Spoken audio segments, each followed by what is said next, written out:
एक घने जंगल में एक बहुत पुराना और बड़ा नीम का पेड़ था। वह बहुत ऊंचा, मजबूत और हरा-भरा था। उसकी शाखाएं दूर-दूर तक फैली थीं और पत्तियां हमेशा ठंडी छाया देती थीं। जंगल के सभी जानवर और पक्षी उस नीम के पेड़ को बहुत पसंद करते थे, क्योंकि वह उन्हें धूप और बारिश से बचाता था। उसी पेड़ पर एक कोयल आकर रहने लगी। उसकी आवाज बहुत मधुर थी। जब भी वह गाती, पूरा जंगल जैसे संगीत में डूब जाता। वह रोज सुबह और शाम ऐसे ही मधुर गीत गाकर जंगल के माहौल को खुशनुमा बना देती। लेकिन एक दिन कोयल थोड़ी उदास बैठी थी, क्योंकि उसका रंग काला था और वह सोचने लगी कि वह बाकी रंग-बिरंगे पक्षियों की तरह सुंदर नहीं है। तब नीम के पेड़ ने कोयल से पूछा, क्या हुआ? तुम आज इतनी उदास क्यों हो? क्या हुआ? तब कोयल नीम के पेड़ से बोली, नीम बाबा, क्या मैं सच में सुंदर नहीं हूँ? मेरे पास रंग-बिरंगे पंख नहीं हैं, इसीलिए कोई मुझे पसंद नहीं करता।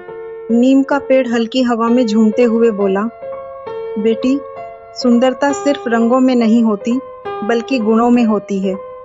तुम्हारी मीठी आवाज ही तुम्हारी सबसे बड़ी खूबसूरती है। कोयल ने उदासी से कहा, लेकिन लोग तो सिर्फ बाहरी रंग रूप को ही पसंद करते हैं। नीम मुस्कुराया और बोला, ठीक है, कल सुबह तुम गाना मत गाना, फिर देखना क्या होता है।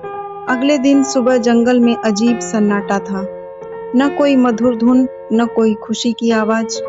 जानवर इधर उधर देखने लगे और बोले, आज क्या हुआ? कोयल की आवाज क्यों नहीं आ रही? एक तोता बोला, उसकी आवाज के बिना जंगल अधूरा लग रहा है। एक हिरण बोला, जब वह गाती है तो मन खुश हो जाता है। ये सब बातें कोयल ध्यान से सुन रही थी। यह सब सुनकर कोयल को एहसास हुआ कि उसकी आवाज कितनी खास है। वह धीरे से गाने लगी, कू कू, और देखते ही देखते पूरा जंगल फिर से खुशियों से भर गया। नीम का पेड़ बोला, देखा बेटी, असली सुंदरता दिल और गुणों में होती है। तुम्हारी आवाज सबके दिल को छूती है, यही तुम्हारी पहचान है। कोयल अब बहुत खुश थी। उसने अपनी कमी के बारे में सोचना छोड़ दिया और अपने गुण पर गर्व करने लगी। वह रोज सुबह और शाम अपने मधुर स्वर से जंगल को खुशियों से भर देती। उस दिन के बाद कोयल ने कभी खुद को कमजोर नहीं समझा। उसने सीख लिया कि हर किसी में कुछ खास होता है, बस उसे पहचानने की जरूरत होती है। सीख, सच्ची सुंदरता बाहरी रूप में नहीं, बल्कि हमारे गुणों और अच्छाइयों में होती है।